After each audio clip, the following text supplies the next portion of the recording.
Le jury d'un tribunal c'était à l'ouest des États-Unis a conclu à l'unanimité que Madame Paltrow, célèbre notamment pour son rôle Pepper Potts dans les films Iron Man, n'était pas responsable de l'accident avec le professionnel la santé à la retraite, Terry Sanderson. L'actrice a obtenu le dollar symbolique qu'elle réclamait, le jury jugeant, après 3 heures de délibération, que c'était au contraire Monsieur Sanderson qui avait causé l'accident. Monsieur Sanderson, un optométriste de 76 ans, a affirmé que la collision dans une station balnéaire chic des Rocheuses lui avait cassé 4 côtes et causé des dommages psychologiques durables, lançant une poursuite en 2019 contre Madame Paltrow. Lors leur plaidoirie finale devant un tribunal l'Utah, les avocats Monsieur Sanderson ont fait valoir que leur client devait être indemnisé pour les lésions cérébrales irréversibles qu'il a subies et qui affectent sa qualité de vie.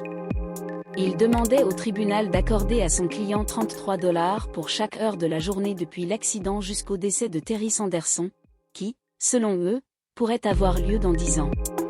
Le calcul s'élève à une somme de $3 276 000 pour les 17 années que Terry doit faire face à cette lésion cérébrale irréversible.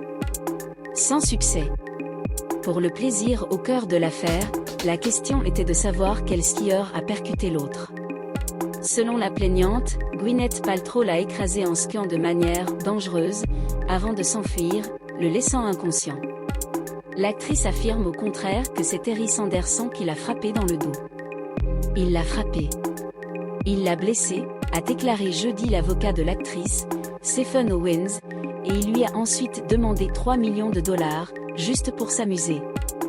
Le procès, qui a duré plus d'une semaine, a révélé des détails spécifiques sur la santé de Monsieur Sanderson, y compris des conditions préexistantes.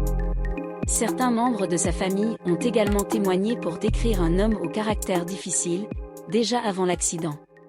Au début de l'affaire, Stephen Owens a affirmé que l'optométriste était obsédé par la plainte et que l'affaire était basée sur de fausses allégations.